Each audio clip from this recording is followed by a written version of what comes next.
Okay. So in some cases is due to lack of technical skills, but in some cases it's just due to lack of infrastructure. So we need to find ways of increasing post-harvest infrastructure, so that post-harvest infrastructure and systems, so that we reduce the amount of losses that are happening along the food value chain. And then in terms of waste, food waste that is happening on the consumer side of things, it's important for us to work on the logistics and also work on issues related to behavioral change. Let's not take more than we can eat, right? So much has gone into the food getting to us. So we need to find ways to increase awareness, just as is happening in this webinar, so that people eat what is, take in their plates what they can consume. And then the other way of solving this problem is maybe utilizing the waste. So in some cases, it's almost difficult to imagine a situation where we have zero waste. But in cases where we produce waste, we then probably need to start thinking of how do we create a more circular economy? How do we use some of this waste, or for instance, as manure or as an energy, for energy production. In that way, we then reduce external inputs like fertilizer and maybe labor for the production of the crops that you would have produced. So things like that. So you also need to look at issues related to the policies and the regulations. So in some cases, if governments would increase the costs of dumping waste on landfills, it might send an economic signal that companies or municipalities need to find better ways of recycling the organic waste and not put it on landfill. So this will help improve efficiencies along the food value chains. And then so I will just give you some examples from some of the work, 2 examples from some of the work that I've been involved in. So this was work that I did when I was still in Denmark. And I don't know if I can get a pointer there. Okay. Okay. So what we did in this was a long-term experiment, a conventional system which is based on mineral fertilizer, and then you had 2 organic systems. So this first organic system was based on animal slurry, and then you had another organic system that was based on a lay period. So for instance, in this lay period, what we did was we had kind of like a green manure plant. We grew clover and ryegrass, and then for a full year. And during that year, we would take the cuttings, take them to an anaerobic digester, produce biogas, and then take the biodigested, which means that the material coming out, the manure coming out of after the biogas production, apply that as a soil amendment for the spring barley, the potato, and the winter wheat. So this first system, we use inorganic fertilizer. Here we used pig slurry. And then in the last one, we basically used digested. But the biomass to produce that digested was coming from the crop rotation itself. So one thing that came out, at least from the spring barley, was that if you rearranged things in an organic system, you could actually end up having similar yields in a conventional system where you have fertilizer. You would have similar yields in organic and a conventional system. So it's really about how you rearrange your system. So because you were having inputs from the biogas and also from the slurry that was being put into from the biogas digested, you ended up pushing your yields significantly up. In most cases, organic systems are meant to, are said to have lower yields, but by reorganizing the system, we could overcome that challenge. And then what is more interesting for us in this for this webinar is that because, I mean, you could, that green manure or the biomass from the lay crop could easily have been food. And that food waste, you could have taken it to a biogas digester, produced your biogas, your methane, and used that instead of natural gas, and then taken the digested and applied it on the different systems.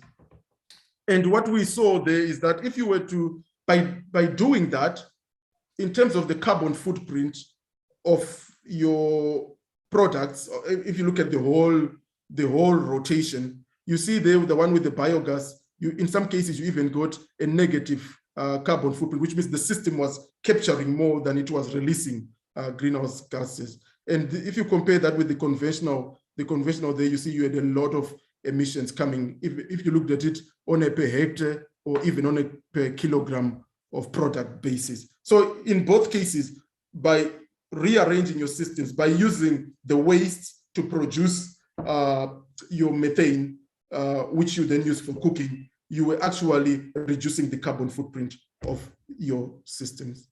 And then then I'll show you some work that we did in Colombia.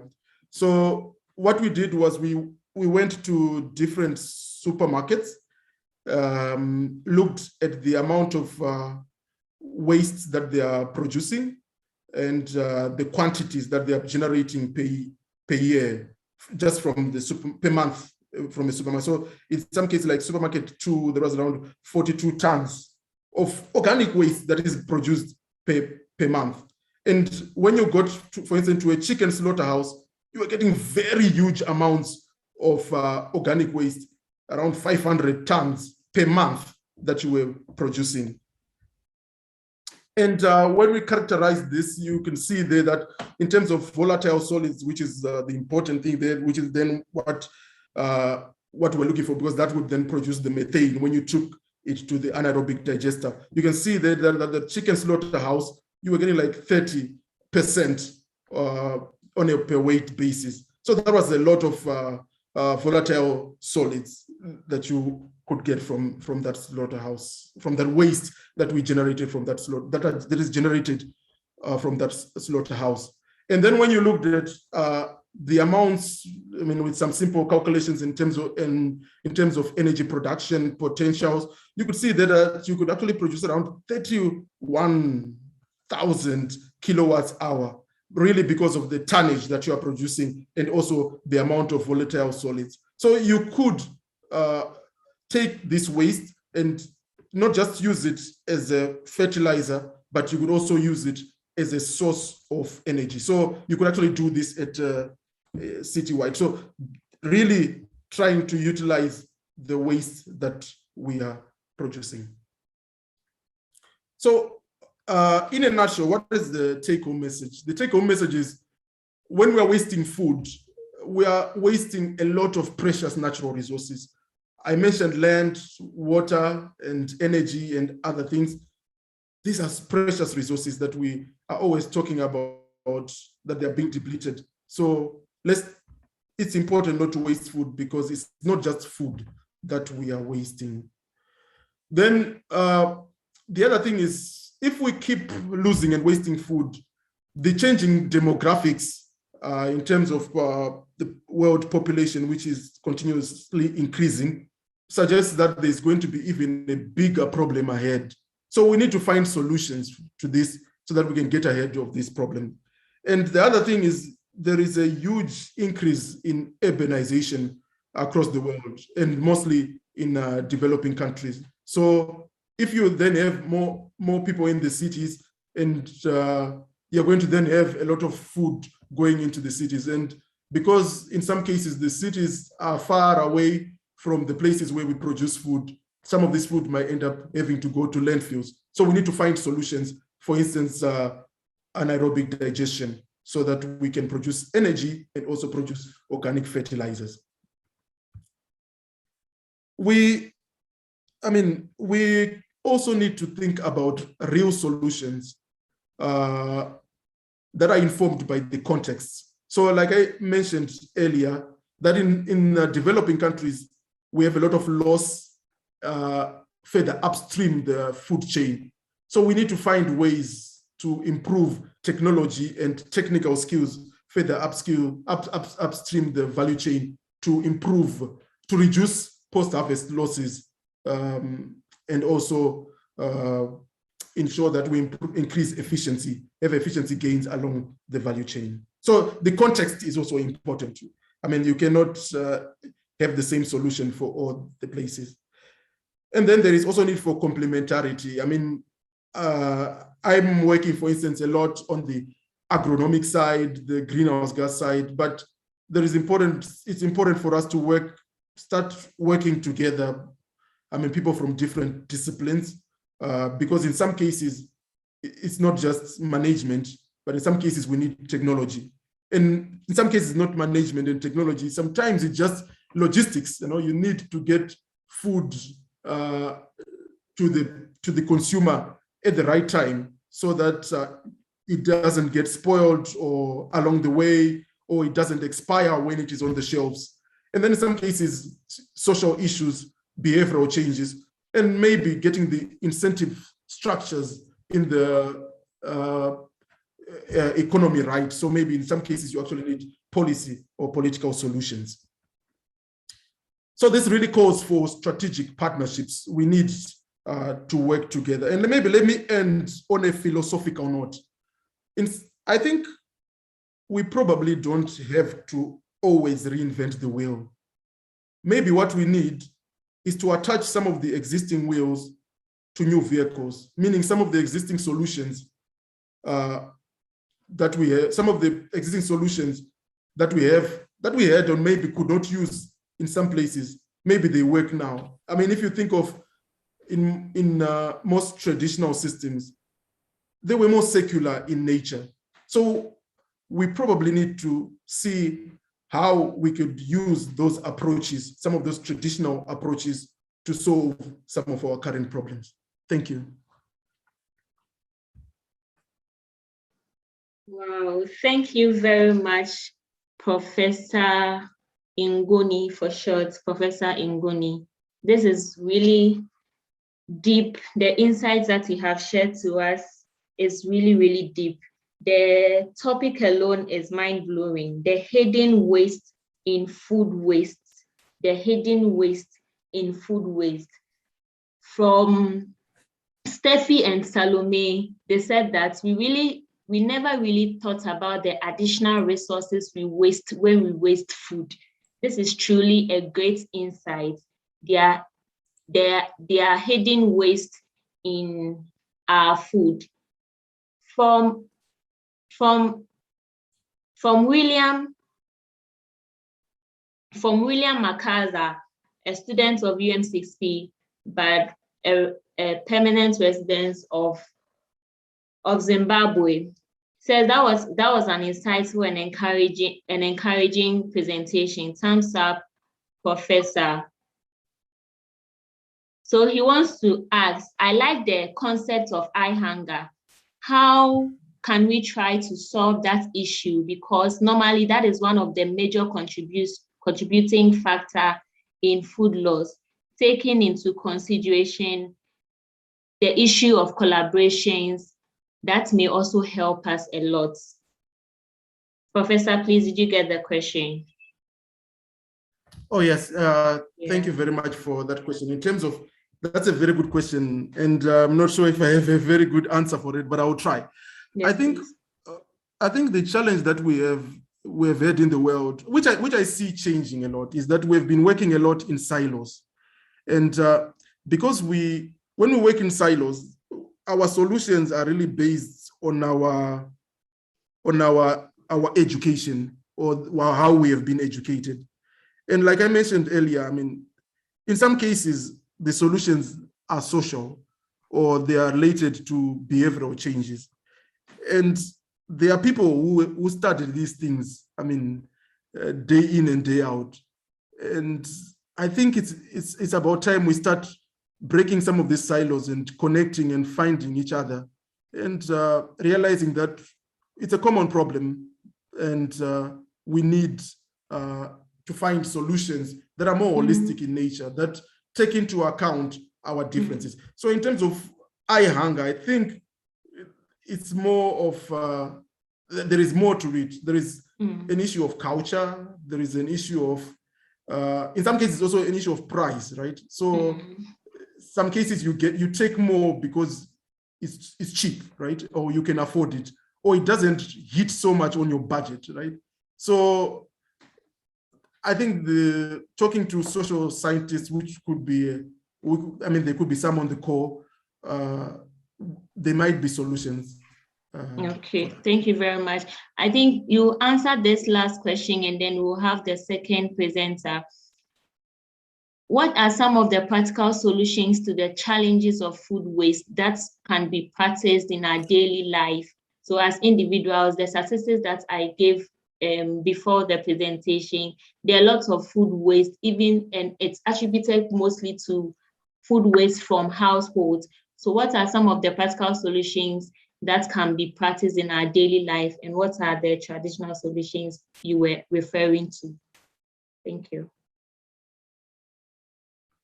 Okay, so in terms of practical solutions, I think sometimes change is not easy. I mean, it's easy to talk about, right? But it's not easy to actually do.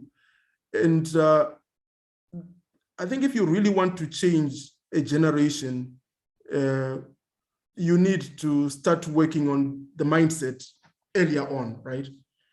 And probably the education system. But also, you also need to look at, are there ways in which you can nudge the culture?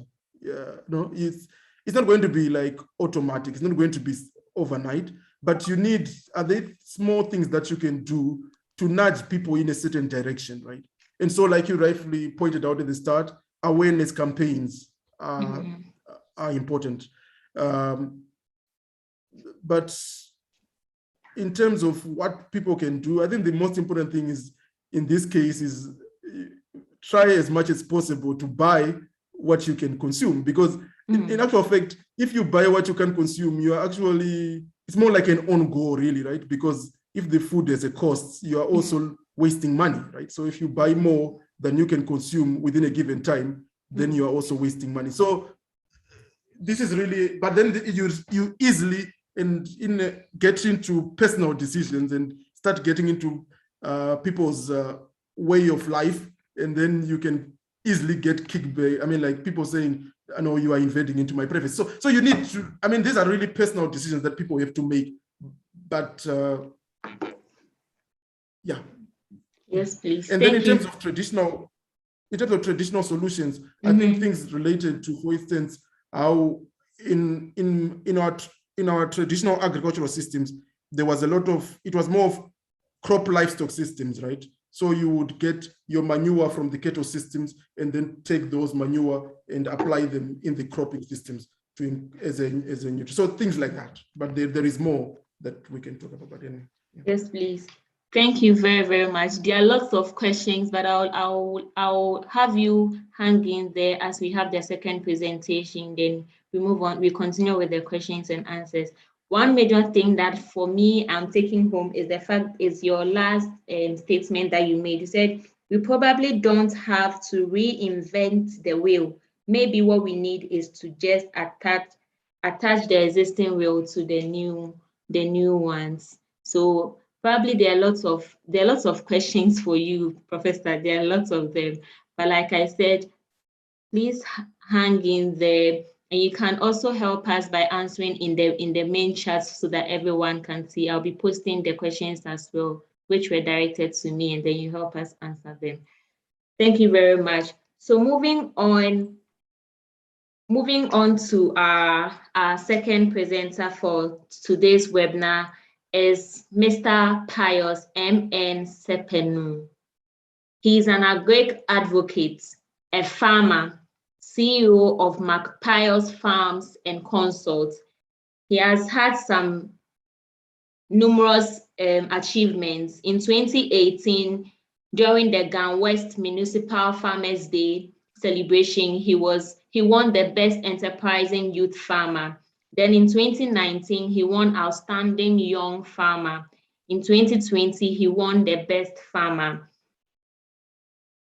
The House, please help me welcome Mr. Pius M.N. Sepenu to have the floor. You're welcome, Mr. Pius. Kindly take the floor. Thank you very much.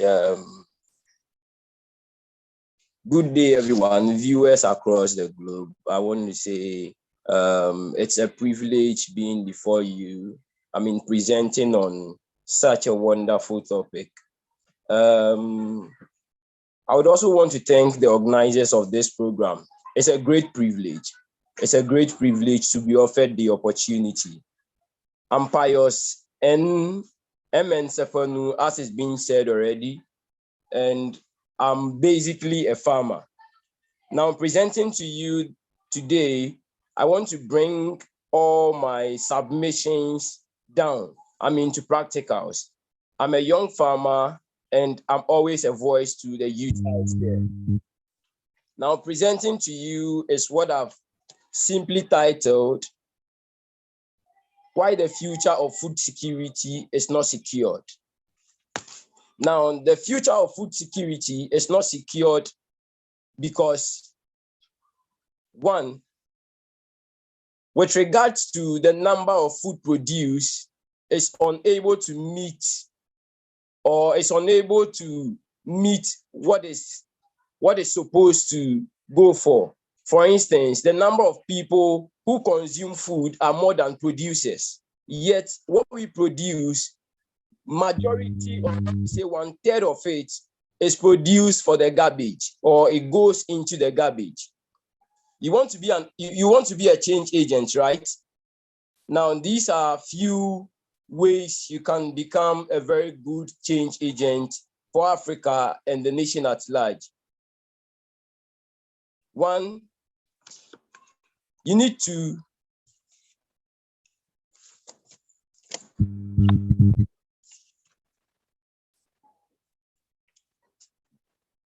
appreciate the workmanship which goes in producing food.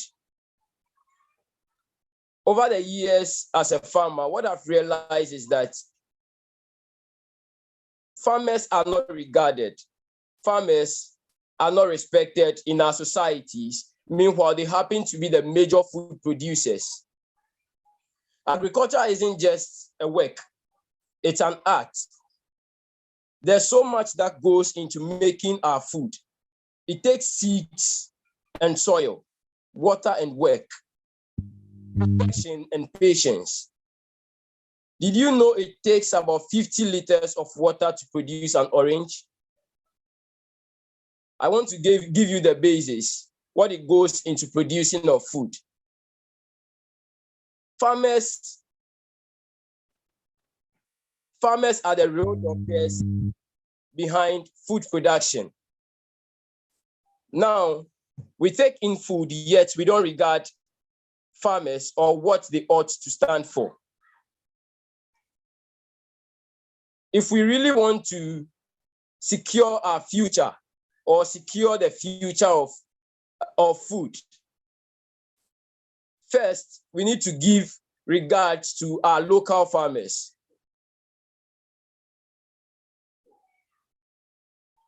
In most cases, farmers produce, and yet we don't patronize what farmers produce at the grassroots or what farmers produce or sell locally. And this is also another reason why we waste food. Now, a farmer who is down there, a local farmer produces his or her own food and doesn't get market for it.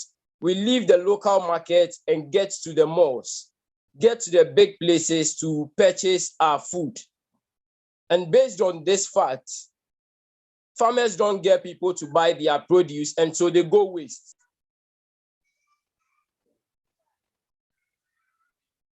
Secondly, I would also want to talk about support for local food producers.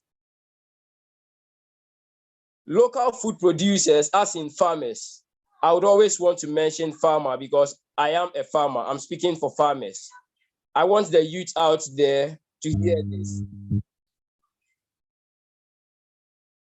We should regard farmers. We should patronize what farmers produce. We should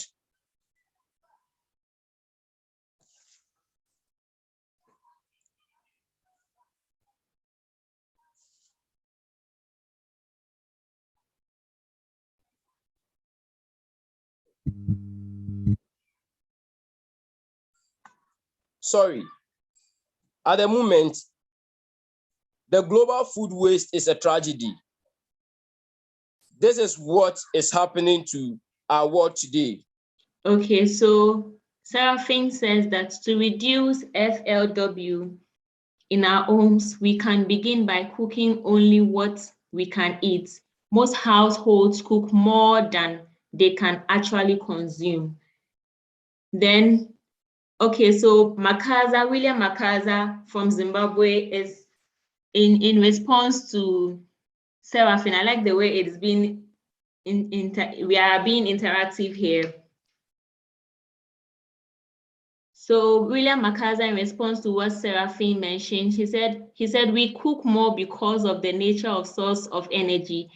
We don't need to continue cooking after every time. It's a way of cutting costs as well in terms of energy. What do you think? Thrown back to you, William Makaza. Professor Ngoni, please, can you answer the question that was sent to you, if you can hear us?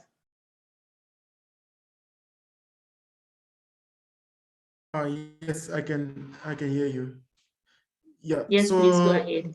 So you want me to look at the one in terms of reducing food waste? We can begin cooking only what we can eat, right? Yes, or please. The second one. Okay.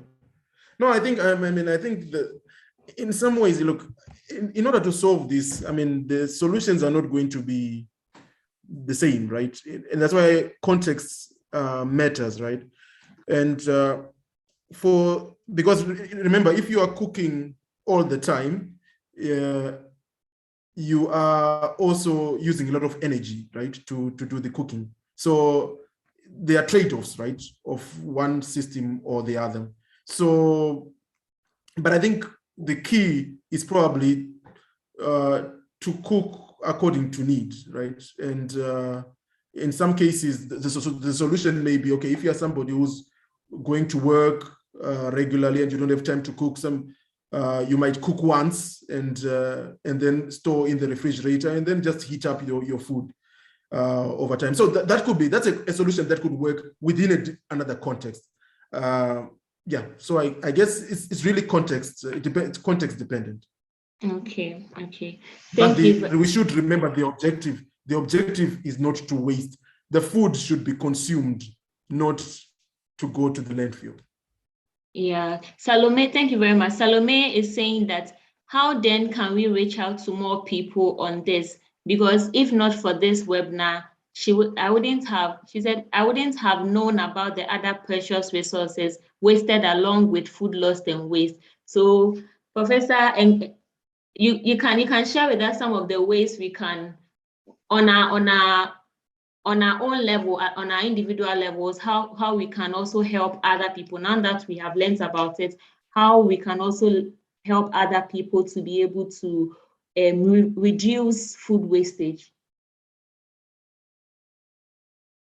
Yes, I think knowledge, let me start by saying knowledge is like this. I mean, there's always this cliche, right? Knowledge is power. I would like to put it that knowledge is potential power, right? I mean, the moment you know, you now have the potential to make a difference. And that is where your question comes in. Then what do we do after that, right? In order to transform that potential into kinetic, to get some movement in terms of things. And I think there are a couple of things. I mean, the first thing is we need to talk. I mean, talk to within our different networks, talk about these things, because I mean, we change the world one person at a time, right? But then for change to happen, people have to interact with that information or with that knowledge in some way, right? And sometimes you interact with that information on platforms, like if you have WhatsApp groups, if you have Twitter. Now there are even more platforms where we are meeting, right? And at those platforms, let's make this information more visible, right? Because sometimes, I mean, things are just not visible there. I mean, like I think it was somebody said that there is nothing new under the sun, but in some cases, it's just that you are learning about it for the first time. And it's really because some of this knowledge is invisible. So I think what we can do, let's amplify the message in the different platforms where we find ourselves. And let's talk to people who even think differently from ourselves. And let's listen to how they arrive to those conclusions and not be judgmental. Talk to each other and try and find each other. Okay, try and find each other. Thank you very much. And please, last question, so that we can come to the end of this webinar. Do you think COVID-19 has a part to play in the amount of food wastage currently in the world? That's a very interesting question. Actually, we wrote a paper about it when around about COVID-19. And at the start, because I mean, it was something novel, right? It was something new for the whole world. There was a lot of waste, I mean, along the value chain. So for instance, because remember at the start that there was not so much movement, intercity movement, and so things were rotting. So you ended up having a lot of food loss along the value chain. And then also sometimes when you're sitting at home, I don't know, at least for myself, when I'm at home, I can like eat more, right? Or waste more. So it really depends on the context. So some people probably ended up wasting more food, cooking more than they could consume, because maybe you're just watching television and things like that. I mean, then your eyes become even more hungrier, right? When you're not really active, right? So I mean, the data for that is also being collected. I mean, now, especially after, I mean, now that we're not really out of the woods though, but now we have been with COVID for some time. So there are several scientists that are collecting data on what it meant for different things. But in the MedCFOS, I mean, you mentioned earlier about MedCFOS, and in that network, what we're trying to do is we're going to do some surveys, household surveys in Morocco, in Spain, in Tunisia, and in Greece. So the idea is then to, over kind of like a week or 2 weeks, we take some of the waste that is generated at the household and then quantify how much waste is generated in each house, how much of that waste is organic, how much of that waste is value. So the idea now is just to make this problem more visible and say, okay, I mean, because most of these numbers are really difficult to get and there are not so many numbers out. There are not so many numbers out there. But so most of the things that we are saying, there are a lot of assumptions, right? And of course, even though we say 1/3 of the food is wasted, it's not 1/3 of the food that is wasted everywhere, right? It's more of an average number that aggregates. And sometimes, like somebody said, sometimes the mean is meaningless because there's so many numbers that are all over the place that then arrive to the mean. So we want to get a mean that is meaningful in these different regions where we're working. And then we can have solutions that are more targeted and more context specific. Yes, please. Thank you very much. Thank you very much. There are still some interesting contributions from people here. From Aram, Aram says, I think COVID-19 also made a lot of people conscious of the amount of food used at home. Due to its effect on the economy, people were more conscious of food consumption at home. Yeah, I think we can still continue on at our individual levels. We can still continue to make sure that we only eat the food, we only cook the food we can eat, and not waste food on our individual levels. We can be able to help others to know, to value food. I am with the the phrase valuing food, so that if you are able to value food, you know that you have to prevent wastage. If you know you can't eat this amount of food, just avoid cooking that much, unless of course you want to share with other people. But apart from that, let's all endeavor to avoid food wastage.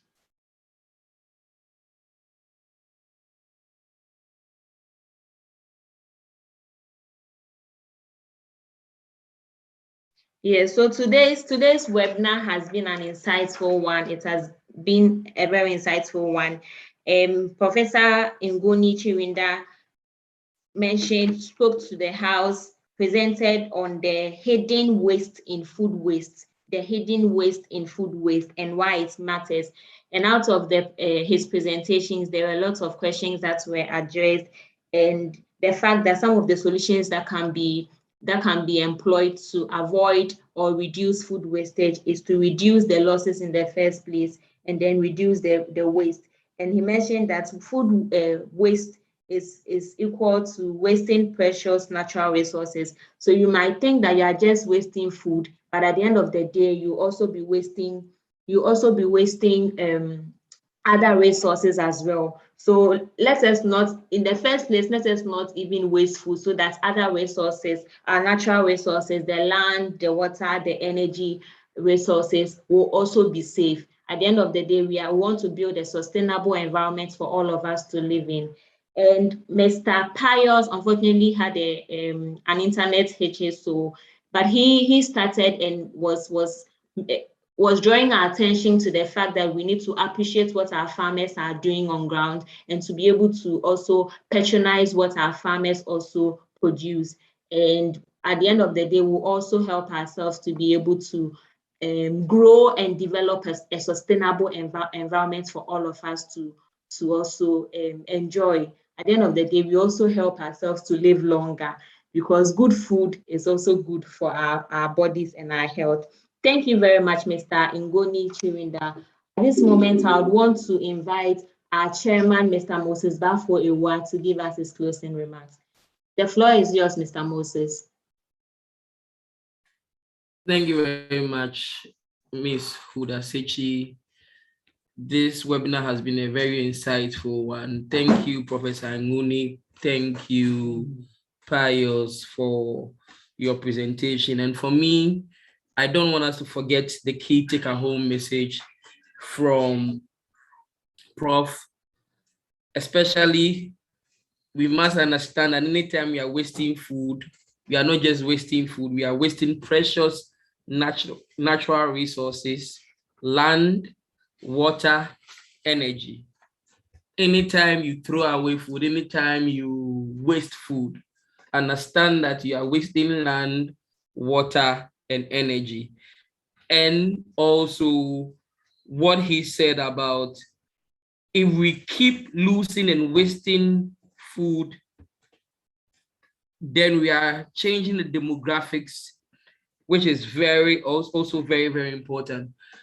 And for me, what I'm leaving here again as a farmer, because I talk from a farmer point of view also, is about how we waste so much food at the farm gate.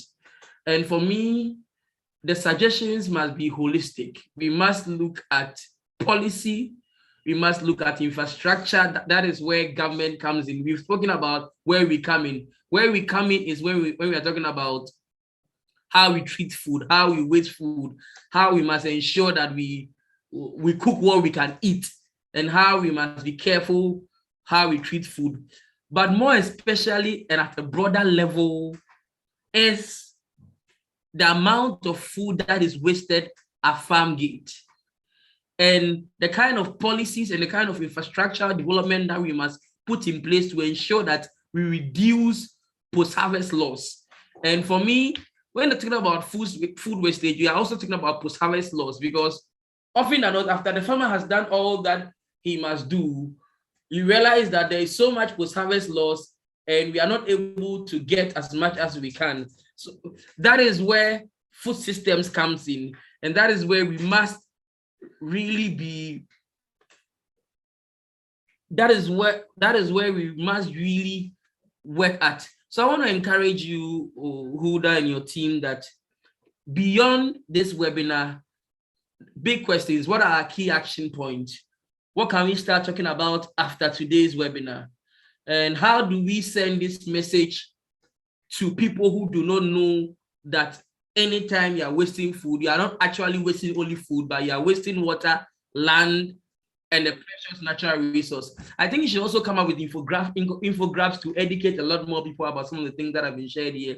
And with that, we will be working towards achieving SDG Goal 12. I'm concerned about, we are normally talking about reducing hunger, but we must also start talking about SDG Goal 12. And with that, we can, with this awareness, we can get to the place where we would be able to achieve SDG Goal 12. Thank you very much for being part of this webinar. Thank you so much for having me chair this event. It has been a great learning curve, and I believe that subsequent webinars will be more enlightening. Thank you, Huda Sich. Thank you very much, Mr. Moses Bafuwa. I'd want to use this opportunity to thank Professor Ngoni Chirinda for his input, first of all, for his acceptance in preparing for this webinar and his inputs that he has given to us. The insights that he shared to us was really, really great. And I hope that all of us present here will make good use of it. And moving forward, we'll be able to be change makers wherever we find ourselves, especially in the food sector or the agriculture sector. I'd want to say a very big thank you to Mr. Pius also for making time to join us in this webinar. Thank you all participants. I can see everyone. The names are a lot. I just can't mention everyone's name. Thank you all. I can see everyone. And to our chairman for today, Mr. Moses Bafuwa, we thank you so much also for accepting to chair this event or this webinar. We look forward to having more interesting webinars and more interesting programs that will continuously help us to be rooted on the ground to help our food systems become sustainable wherever we find ourselves. So on that note, I would want to say that we have finally ended today's webinar. I look forward to inviting you all again to the next webinars that we look forward to. It's going to be a series of webinars that we're going to have a webinar series as Youth Arise organization. And so this is just the beginning. Expect more from us, and it's bye-bye for now. Thank you very much. Thank you all. Bye.